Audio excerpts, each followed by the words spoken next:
everybody. This is Frank Leone again, and welcome to episode number 23 of the 77 Group's YouTube series. The title of today's presentation is Ask Appropriate Questions. It mirrors chapter 12 of my book. Well, thanks, Frank, and looking forward to that. And just as a reminder to everybody, our YouTube channel, all these episodes mirror one of the chapters in our books, Frank's book, which we'll be talking about today, 77 Ways to Enhance Your Communication Skills, enhance your communication skills, enhancing your personal and professional relationships. And of course, my book, 77 Principles, Tips, and Takeaways for Exceptional Leaders, which is due out later this year. By the way, Frank's is available now on Amazon and our website, 77grp.com, and hundreds of other online shopping platforms. Also, during our time together today, Frank will award the question of the week for an earlier episode, and he'll also share a personal thought with us today, some of his wisdom. As you watch, we ask that you subscribe so you never miss an episode of the 77 Group. And please like us, send us your questions, post your comments, and we'll engage you and interact with you as much as you will let us. And by the way, the question of the week winner gets a free 15, 20-minute phone call to discuss anything that's on your mind with either Frank or myself. So make sure you get those questions in. And with that, let's send it right back to Frank, who will discuss today's topic. Frank? Thank you very much, Mitch. And again, the topic is entitled Ask Appropriate Questions. And for years in teaching sales and marketing, I've always talked about how the essence of effective communication with another individual is a three-part equation. The first part is an ability to ask appropriate questions. The second is the ability to listen. And the third, going back to the last episode that I did, episode number 21, is learning how to probe. So the very first one, it begins with asking appropriate questions, and we'll cover that today. So I have 5 tips I'd like to share. You ready, Mitch? Let's hear them, Frank. Tip number 1 is keep questions short and to the point. And this is sort of a recurring theme in a lot of communication.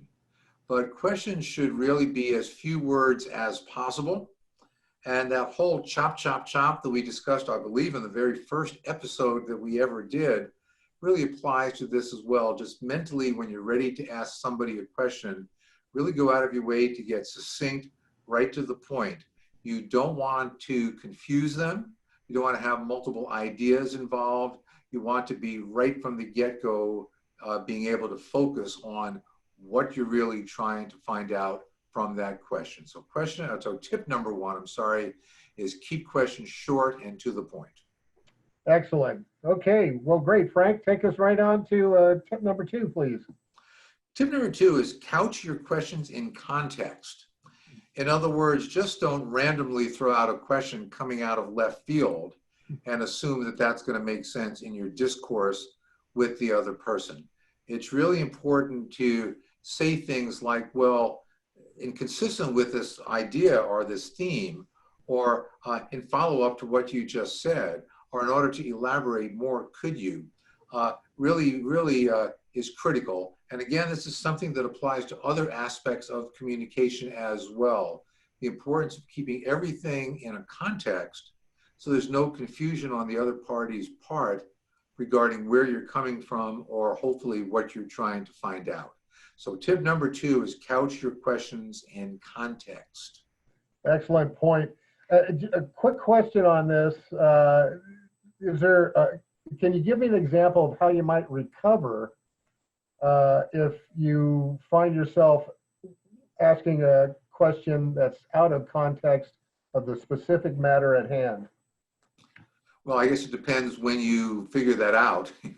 If the other party's already talked for 5 minutes, or before you get the final word of the question out, you realize you haven't done that. But all of that said, we're not being graded by our PhD professor when we're having a conversation with somebody else. So you really want to ultimately be fairly relaxed and at home and just say, oh, but what I'm really trying to say is, not having any fear about backtracking and clarifying when you came up a little bit short. No problem there. All part of that humility and humanity that we talk about almost every week. Excellent. Yep, great point. Okay, tip number 3. Tip number 3 is minimize closed-ended questions. And by that, I mean that there's basically 2 different types of questions. One is a closed-ended question, yes or no. Did you enjoy this afternoon's ball game? Or an open-ended question is something akin to, what do you think of this afternoon's ball game? Well, I'm going to get a heck of a lot more information out of the second question than I am out of the first. The first, I may get one word, and where does that get me? Well, I know if they enjoyed it or not, and even that is a question of degree. Maybe they enjoyed it a lot, or just a little, or slightly. So that still doesn't tell me that much. But when I have it open-ended, then that gives them the opportunity to tell me how they really feel. And when you're dealing with people in one-on-one communications, there's nothing more important than finding out how they really feel. So, it makes a big difference to almost always, there may be an exception here or two, obviously, but here or there, but in almost every case to really try to pose things in an open-ended way that they could go in depth regarding the way they feel and what they're thinking. So excellent. Tip number 3 is minimize closed-ended questions. And kind of going back to a couple of weeks ago, you talked about probe. That's almost a probing question when it's an open-ended question, because you're going to get such a deeper understanding of where that person's coming from or what their true opinion is about any topic. Great tip there, as always, Frank. What do you got for tip number 4? Tip number 4 is do not be afraid to repeat a question. In other words, if the other party does not answer your question properly, do not be afraid to say, well, then let me repeat or let me rephrase that question. And you need to look no further than we're recording this on a Saturday, go no further than a Sunday morning talk show on TV and watch, Meet the Press or Face the Nation or George Stephanopoulos or CNN or or Fox, wherever you may want to go. And I am always really amazed and frustrated at how poorly the interviewers do when they ask a question, the other party absolutely and usually intentionally fails to answer that question, and the interviewing party moves on. I guess they know they have a finite amount of time, but if I'm the other party, I'm going to say, well, anytime I get a question that I don't think I have a good answer for, I'm going to not answer it, and they probably won't come back and get me. So it is really important to stay on track until you get the question that you wanted to ask answered. So tip number 4 is do not be afraid to repeat a question. Excellent.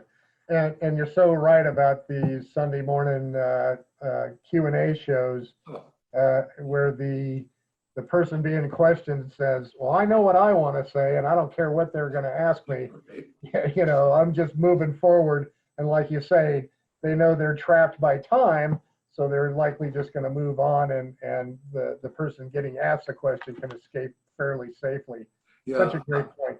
Another trick there is not only do they not answer the question, but they talk incessantly to basically run out the clock. Yeah. The longer they talk, there's less chance of a tough question coming their way because the moderator is going to run out of time. So, right. that's in my next life. I'm going to be the host of Meet the Press. There you go. Yeah, that's the Sunday morning North Carolina Four Corners, right? Just run the clock out until it's all over. Excellent point.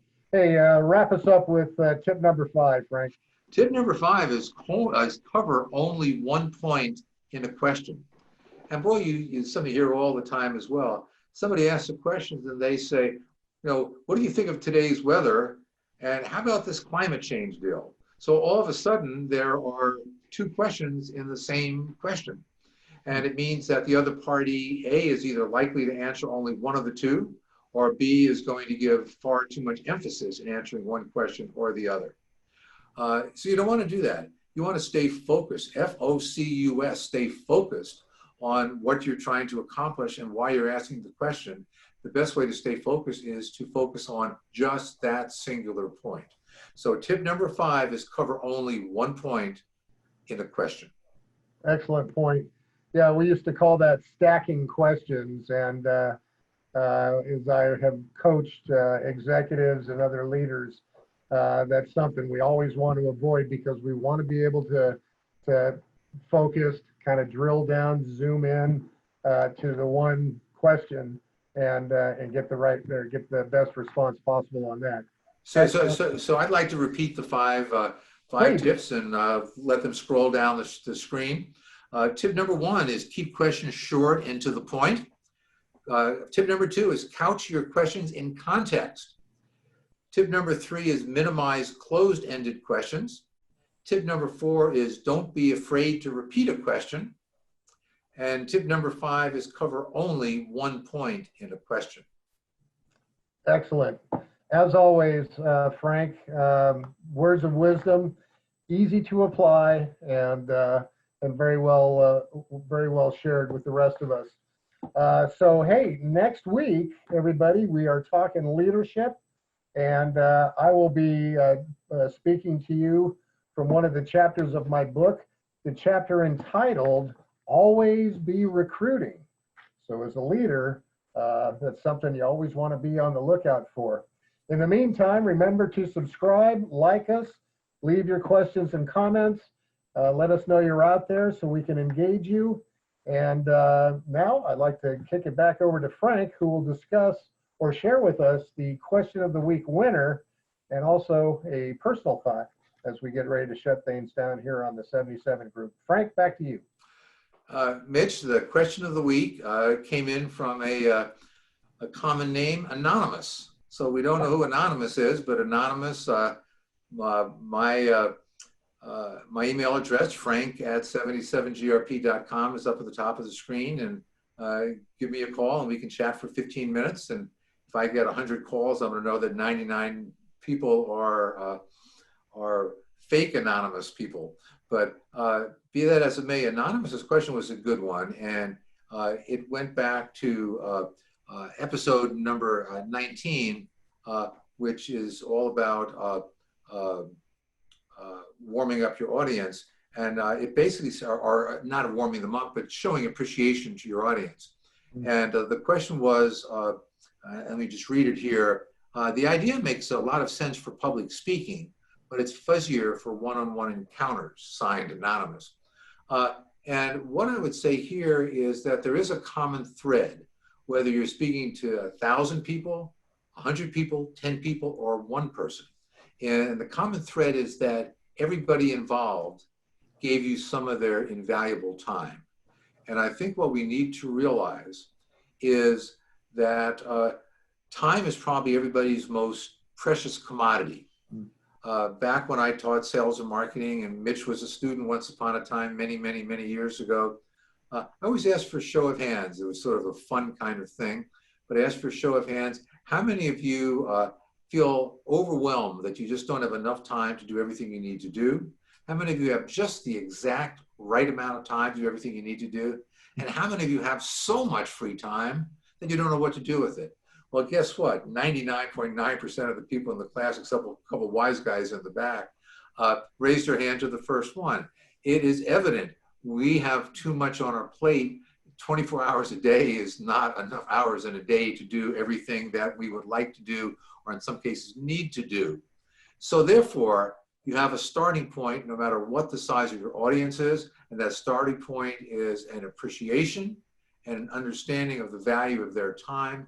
And the whole point of episode 21 was making sure that the beginning and end of any conversation or presentation, you really thank everybody. You'll note at the end of this presentation in a few minutes, I'm going to very sincerely thank all of you that took the time to tune in and watch this. You know, you weren't watching it, why should we do it? So we're really happy about that. So in any event, that's my question of the week, and thank you, Mr. or Miss Anonymous.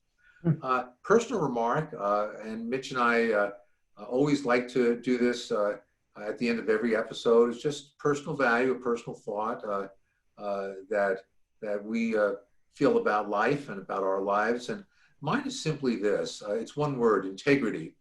I'm at the age now where I sort of think back a lot about my life over the years. I hope to have a lot more years left, but still I'm at the stage where I sort of think, well, I'm lying on my deathbed right now. What am I going to be thinking about? What's important to me? And there's a lot of cliches out there about what's important when one's at the end of life. But what really comes to my mind is the word integrity. If I can take my last breath, looking back at my life and saying that I've lived a life of impeccable integrity with regard to everybody and everything, then I'll die a happy man. And so I just want to share that with everybody. Money comes and goes, accomplishments come and go, and so forth. But integrity is the very, very heart and soul of who we are, and that's my thought for the day. That is well stated, and it's spot on, Frank. And I believe I speak for many of us that know you fairly well to say that you are well on the way of leaving a legacy of integrity and honor and humility, and just a genuinely good, incredible man in every way. So thank you for sharing that with us. Great episode as always, Frank. 5 rock solid gold star tips for our audience. And just want to thank everybody for tuning in. Episode 23, imagine that. Here we are. We are well on our way. Just want to thank all of you. Have a great week. See you next week. So long, everybody. And thank you, everybody, very, very much for your invaluable time, and ask good questions. Amen. See you next week.